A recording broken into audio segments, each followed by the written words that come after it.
এই গল্পটা ভূতিয়াগঞ্জ নামের এমন এক গ্রামের, যেখানে একজন লোক ড্রাকুলা হয়ে গিয়েছিল। মাঝরাতে যদি কোনো মানুষ তার সামনে পড়ে যেত, সে তার ভয়ঙ্কর দাঁত তাদের কাঁধে ফুটিয়ে দিয়ে সব রক্ত খেয়ে নিত। এই ভয়ঙ্কর ড্রাকুলার ভয়ে আশেপাশের গ্রামের সবাই ভয়ে ভীত হয়েছিল। সন্ধে হওয়া মাত্রই সবাই নিজের নিজের বাড়িতে ঢুকে দরজা বন্ধ করে দিত। কিন্তু এভাবে কতদিন চলবে? রাতে লোকেরা কতদিন বাড়ির থেকে না বেরিয়ে থাকবে? যদি কোনো আর্জেন্ট কাজ পড়ে যায় বা কেউ অসুস্থ হয়ে যায়, তখন যদি বৈদ্যকে ডাকতে যেতে হয়, তখন যদি কেউ যায় তাহলে ড্রাকুলা তাদের মেরে ফেলবে, আর যদি না যায় তাহলে তার আত্মীয় মারা যাবে।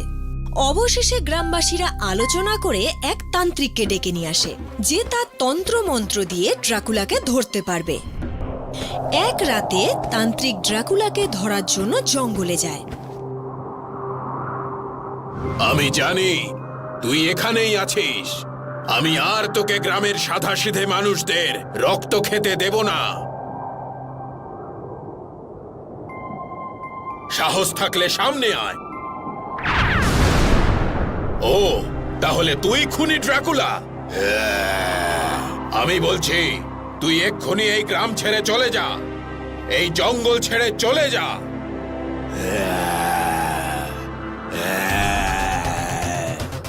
যাবি না এই জঙ্গল, এই গ্রাম ছেড়ে?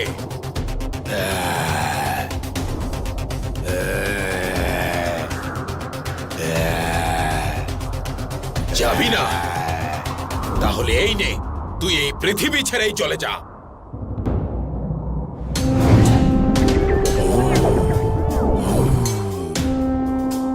এত বড় সাহস তো! এই নে।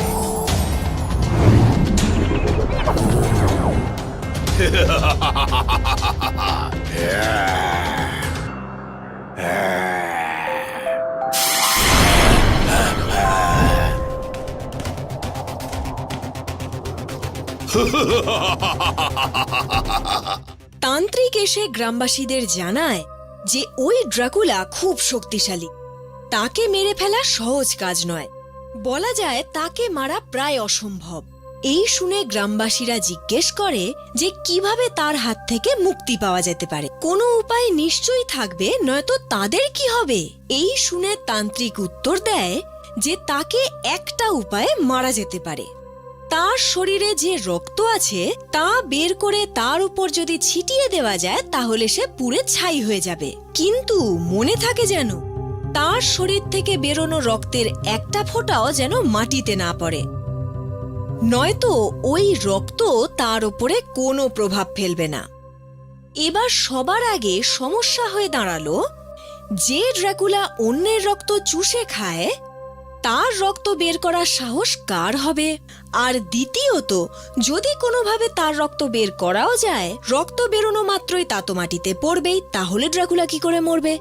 তখন সবাই ধরেই নিল যে আর ড্রাকুলা মরবে না। তার বদলে গ্রামের সবাই একদিন একে একে ঠিক মরে যাবে। গ্রামের সবাই আশাহত হয়ে পড়ল।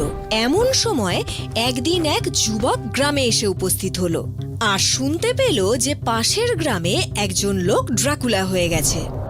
সে জঙ্গলে গেল তার সাথে মোকাবিলা করতে। সবাই তাকে মানা করলো, কিন্তু সে কারোর কথা না শুনে জঙ্গলে চলে গেল।